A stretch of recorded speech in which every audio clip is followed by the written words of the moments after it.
हा जेव्हा निर्णय आला त्याच्यानंतर संजय राऊतांचा मला फोन आला होता आणि त्यांनी सांगितलं की आपल्याला काय करायचं पुढे. उद्या मराठी माणसाच्या विरोधात, मराठी भाषेच्या विरोधात उद्या कोणी जरी असेल तरी माझा त्याला विरोध असेल. राज्य सरकारमधल्या देखील अनेक मंत्री आमदारांनी देखील या गोष्टीला विरोध केला. मला असं वाटतं अजित पवारांनी देखील या गोष्टीला विरोध केला. बोलू काल महाराष्ट्र सरकारने हिंदी सक्तीचे दोन्ही GR रद्द केले किंवा रद्द करायला त्यांना भाग पाडलं आणि त्यासाठी म्हणून मी तमाम महाराष्ट्रातल्या मराठी जनतेचं अभिनंदन करीन.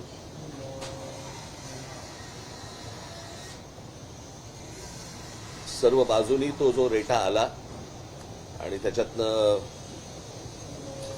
आज सरकारला खरं तर काही गरज नसताना हा खरं तर विषय आला होता, परंतु तो विषय रद्द झाला.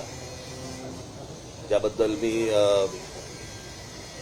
महाराष्ट्रातल्या अनेक मराठी जनांचे तर आभार मानीनच, पण त्याचबरोबर मी अनेक साहित्यिक, त्याचबरोबर काही मोजके कलावंत, त्याचबरोबर मराठी वर्तमानपत्राचे आणि मराठी टेलिव्हिजन चॅनलच्या सर्व पत्रकार आणि संपादकांचे मी आभार मानतो. हा विषय जेव्हा निघाला त्यावेळेला हा काही विषय क्रेडिटचा नाहीये, पण हा विषय ज्यावेळेला निघाला सरकारकडनं त्यावेळेला सर्वप्रथम आम्ही त्याला विरोध केला. त्याचं पत्रही आम्ही तुम्हाला मागच्या वेळेला मी तिन्ही पत्र मी तुम्हाला वाचून दाखवली होती आणि ती पत्र ज्यावेळेला गेली आणि वातावरण जसं जसं तापायला लागलं, त्याचबरोबर महाराष्ट्रामधले इतरही सगळे राजकीय पक्ष त्याच्यामध्ये उद्धव ठाकरेंची शिवसेना असेल, राष्ट्रवादी काँग्रेस असेल, शरद पवार साहेबांची, इतर राजकीय पक्ष जे महाराष्ट्रामधले आहेत, संघटना आहेत, यांनी देखील त्याला पाठिंबा दिला. आम्ही 5 तारीख मोर्चाची जाहीर केली होती. खरं तर 6 केली होती, मग ती 5 केली कारण 6 तारखेला आषाढी एकादशी असल्यामुळे. आणि हा जर मोर्चा निघाला असता तर मला असं वाटतं न भूतो असा मोर्चा हा निघाला असता. जे साधारणपणे 70-75 वर्षाचे जी लोक आहेत त्यांना कदाचित तो संयुक्त महाराष्ट्राचा काळ आठवला असता आणि तसंच त्याच प्रकारचं वातावरण एक महाराष्ट्रामध्ये निर्माण झालं आणि मराठी ताकद काय आहे हे देखील राज्यकर्त्यांना कळलं. मराठी माणूस एकवटला की काय होतं हेही देखील कळलं. त्याच्यामुळे परत असलेल्या भानगडीमध्ये सरकार जाणार नाही अशी मी आशा अपेक्षा बाळगतो.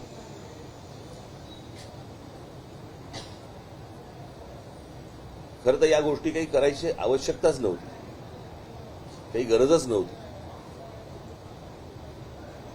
त्या दिवशी माझ्याकडे दादा भुसे ज्यावेळेला मंत्री आले त्यावेळेला त्यांनी मला सांगितलं की आमचं ऐकून तर घ्या. तेव्हा मी त्यांना सांगितलं होतं, मी म्हटलं तुमचं ऐकून घेईन पण ऐकणार नाही आणि या विषयामध्ये कोणतीही तडजोड होणार नाही. कारण हे काय आहे, हे स्लो पॉइझनिंग आहे. हे हळूहळू एक या गोष्टी आतमध्ये पेरायच्या आणि ते खास करून महाराष्ट्राच्याच नशिबी येणार, बाकीची राज्य कुठची ऐकणार नाहीत. आणि हा प्रयत्न त्यांनी करून पाहिला, परंतु तो त्यांच्याच मला असं वाटतं अंगाशी आला आणि त्याच्यातनं तो सगळे GR मागे घेतले गेले. आता काहीतरी ते समिती नेमतायत, कोणाची ती जाधवांची. त्यांनी समिती नेमावी, त्याचा निर्णय आणावा न आणावा याच्याशी आम्हाला काही कर्तव्य नाहीये, परंतु परत ही गोष्ट होणार नाही एवढी सरकारने नक्की लक्षात ठेवावं. असल्या कोणत्याही गोष्टी आम्ही मान्य करणार नाही, या होणार नाहीत. आम्ही जेव्हा शिक्षण घेतलं किंवा आतापर्यंत जे शिक्षण होतं त्याच्यामध्ये साधारणपणे 5वी नंतर 6वी पासून हिंदी आणि संस्कृत वगैरे असले प्रकार विषय वगैरे होते. परंतु मी त्या दिवशी म्हटल्याप्रमाणे मुळात हिंदी आणण्याचा का ह्यांचा प्रयत्न आहे मला अजूनपर्यंत कळलेला नाही, कारण ह्यांना हिंदी येते म्हणून नसेल. परंतु हिंदी ही काही राष्ट्रभाषा नाही जी तुम्ही इतर राज्यांवरती लादावी अशी. आणि ही हिंदी एका प्रांताची भाषा आहे. त्या प्रांताच्या भाषेचा मग आमची खरं तर बघायला गेलं तर अनेक याच्यावरती अनेक लोकांनी बोलले होते की उत्तर भारतातले अनेक लोक हे महाराष्ट्रामध्ये नोकरीसाठी येतात. तर त्या भारतामध्ये त्या भागामध्ये मराठी शिकवली पाहिजे. ते न करता म्हणजे एक 150-200 वर्षापूर्वीची एक भाषा 3000 वर्षापूर्वीच्या भाषेच्या वरती वरचढ होण्यासाठी प्रयत्न करायला लावतात हे लोक. तेव्हा हे मान्य होऊच शकत नाही, हे होणार नाही. काल मला त्या ह्यांचा हा जेव्हा निर्णय आला त्याच्यानंतर संजय राऊतांचा मला फोन आला होता आणि त्यांनी सांगितलं की आपल्याला काय करायचं पुढे. म्हटलं आपल्याला मोर्चा तर रद्द करायला लागेल आता. तर त्यांनी म्हणाले की आपण एक विजयी मेळावा आपण घ्यायला पाहिजे. म्हटलं घेऊया. म्हणाले मग 5 तारखेला आपण जाहीर केले तर 5 तारखेला घेऊया का. म्हटलं 5 तारखेला घेता येईल. म्हटलं आत्ता काही ठिकाण जाहीर करू नका. म्हटलं मी माझ्या लोकांशी पहिल्यांदा बोलीन, चर्चा करीन आणि चर्चा केल्यानंतर म्हटलं मग आपण एकत्र मिळून ठरवू आणि मग त्याच्यानंतर बघू आपण 5 तारखेला काय करायचं ते. तर त्याप्रमाणे 5 तारखेला तर अजून काही ठिकाण वगैरे ठरलेलं नाही. मी माझ्या सहकाऱ्यांशी बोलीन, मग त्यांच्याशी बोलणं होईल, माझे सहकारी त्यांच्याशी बोलतील आणि मग त्याच्यातनं 5 तारखेचा मेळावा होईल. तो मेळावा जरी झाला तरी त्याला काही पक्षीय त्याला लेबल लावण्यात काही अर्थ नाहीये. कारण हा खरा तर विजय हा मराठी माणसाचा विजय आहे आणि त्या दृष्टिकोनातूनच या मेळाव्याकडे पाहिलं पाहिजे आणि तुम्ही देखील बघितलं पाहिजे. अर्थातच मला आनंद आहे या गोष्टीचा की ज्या प्रकारे वर्तमानपत्र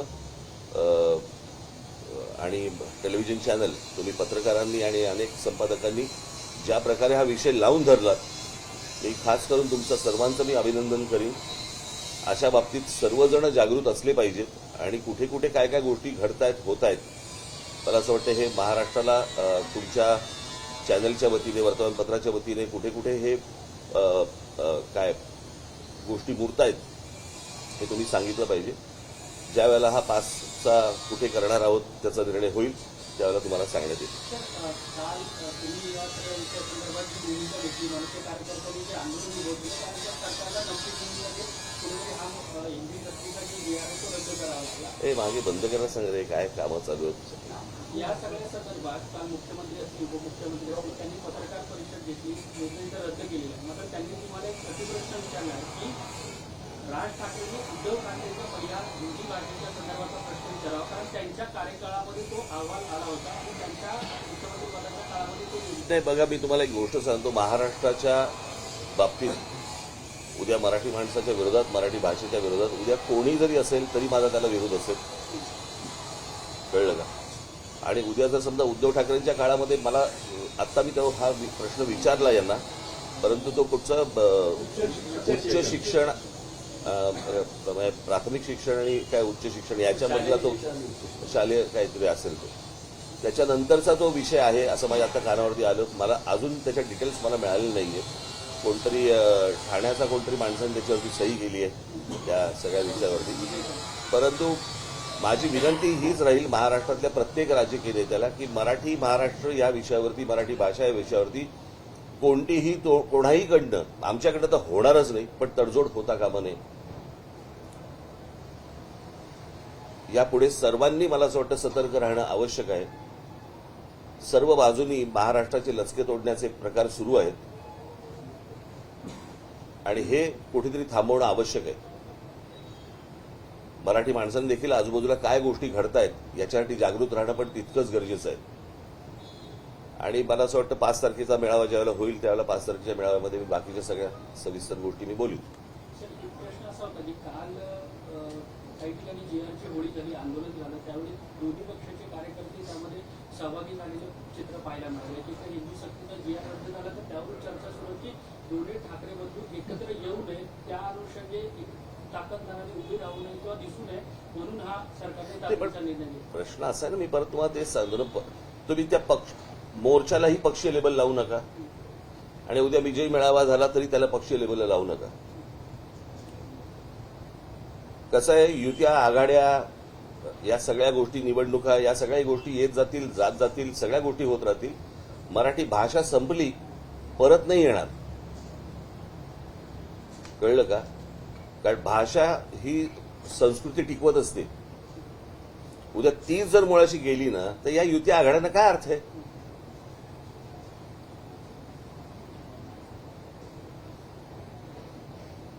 या सगळ्या गोष्टी ह्या निवडणुकीच्या वेळेला बघता येतील किंवा विचार करता येईल त्या गोष्टींचा. त्याचा विचार आत्ता करून चालणार नाही.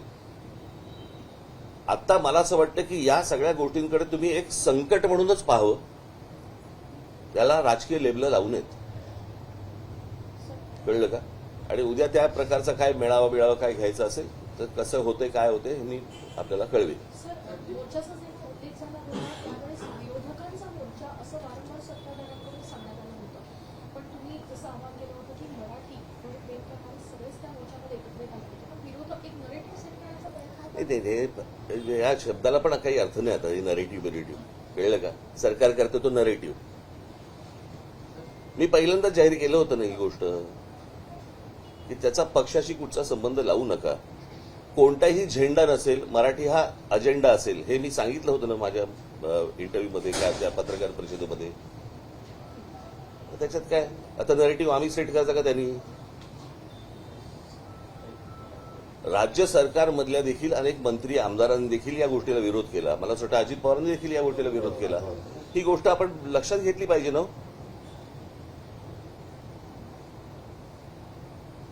आपण पाहिलं असेल तर सत्ताधारी पक्षामध्ये पण अनेक लोक विरोध करतात. पुन्हा एक समिती नेमण्यात आली आहे.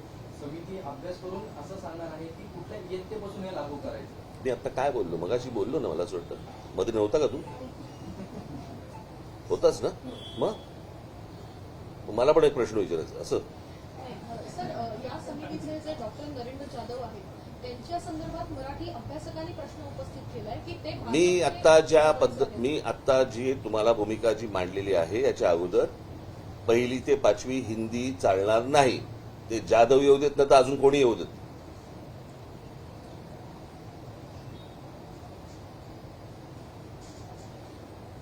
कळलं का? महाराष्ट्रामध्ये ज्या प्रकारचा मराठी माणसांनी विरोध केलेला आहे या गोष्टीला, याची जाणीव मला असं वाटतं जाधवांना असावी.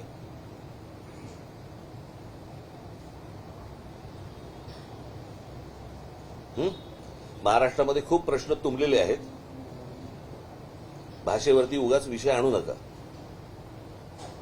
आणि माझी जे विरोधक बसलेले आहेत विधान भवनामध्ये, विधानसभेमध्ये, तिकडे जे आमदार बसलेले आहेत, त्यांनीही मला असं वाटतं आता जे अधिवेशन सुरू आहे त्याच्यामध्ये मूलभूत प्रश्न जे आहेत महाराष्ट्रामधले त्याच्यावरती चर्चा करावी. या विषयावरती चर्चा करून वेळ वाया घालू नये. आता GR रद्द झालेला आहे. आता जे इतर विषय जे आहेत त्याच्याबद्दल बोलावं. शिक्षणामध्ये अनेक त्रुटी आहेत. कळलं का? शाळा नाही आहेत, तुमच्या शिक्षकांना पगार नाही आहेत, एकेका शिक्षकावरती ओझं टाकताय तुम्ही वेगवेगळ्या विषयांचं, त्याच्यामध्ये इतर कामंही त्यांना दिली जात आहेत. इतके जे विषय आहेत त्या विषयांवरती हात घालावा. ठीक आहे.